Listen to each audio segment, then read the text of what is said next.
All right, we're going to solve by factoring. Now we know how to factor, we can actually solve a quadratic, which is the whole point in learning the factoring. So remember graphing quadratic functions in intercept form? This is what it looked like. What do we call P and Q?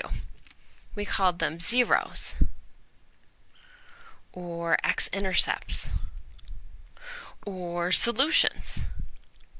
We also call them roots, but we haven't talked about that yet.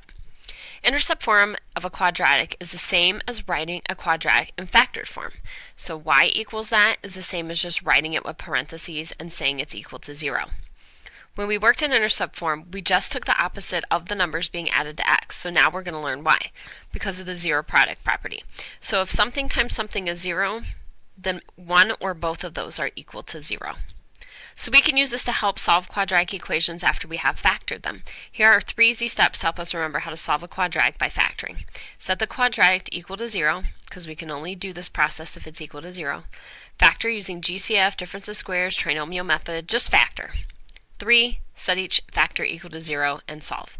So let's do this. So this one's already been factored for us, which is super nice. So you're going to set each piece equal to 0 first. Remember, if I go too fast, you can always pause it, rewind it, rewatch it, do what you need to do to learn the material. Here we're going to add 3 to both sides, and when we do, we have 2x equals 3, and then divide by 2. So x equals 3 over 2.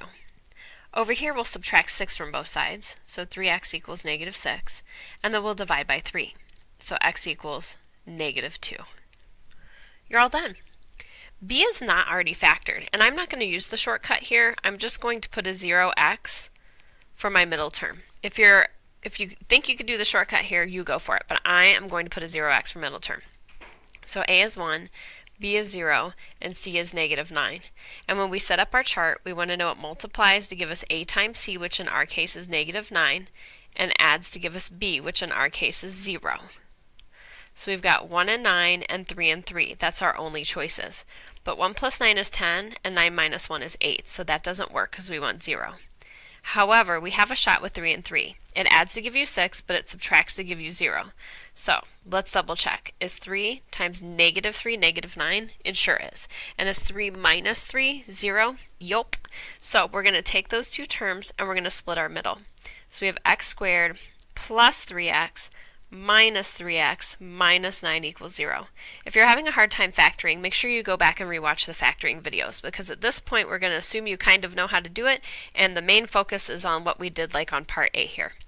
So the GCF in these two terms is x, and when you factor that out, you have an x plus 3 left over. The GCF in these two terms is negative 3, and when you factor that out, it's an x plus 3 you have left over. Be really careful with your signs here. Remember, factoring is the same as dividing. The big old GCF between these two terms is an x plus 3, and what's left over is an x minus 3. Then you want to set each term equal to 0, and you want to solve. So this one's going to be negative 3, and then you set this one equal to 0, and you solve, and this one's going to be positive 3. Again, if I'm going too fast, rewind it, rewatch it. I'm telling you, it helps so much to just watch the problem a second time. So let's go on to part C. First thing, it is set equal to 0, but I'm noticing that there's a GCF here, and that GCF is 5x. So we have an x plus 3 left over here. Take each piece, set it equal to 0, and solve it. So when we solve the one on the left, we would divide both sides by 5, and we would still get 0, because nothing divided up amongst 5 people is still nothing. Here we're going to subtract the 3, and these are our two answers. Done with that one. Nice and easy. Looking at part D, they definitely don't have everything set equal to 0. So I'm going to first subtract my 6x squared, and when I do that, I just have a 1x squared there. And then I'm going to add my 4x over here, and when I do that, I just have negative 1x left there. Then I'm going to subtract my 22. So when I do 10 minus 22, this will be negative 12. Then we're going to factor. There's no GCF, so we go straight to A is 1, B is negative 1, C is 12.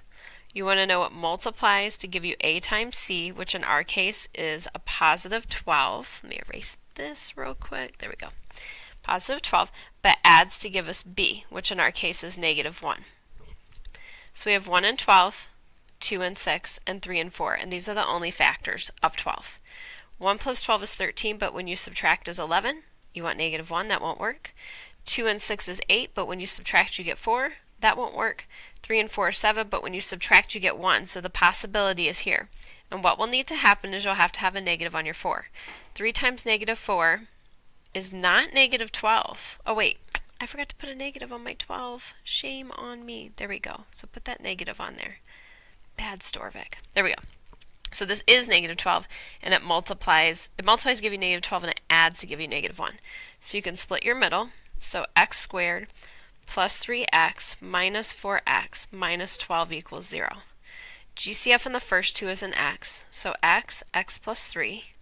GCF in the next two is a negative 4. And when you factor that out, that's x plus 3. Be careful of your signs here. Remember, you are dividing. Factoring is about dividing. The big huge GCF between the two of these is an x plus 3, and we have an x minus 4 left over. Set each piece equal to 0 and solve. Boom, boom, boom, boom. So x equals negative 3, x equals positive 4. And that's it. That's what you do. I hope you thoroughly enjoyed this. If you're still struggling with factoring, make sure you go back and you watch the factoring videos so you fully understand what's going on. Until next time, bye.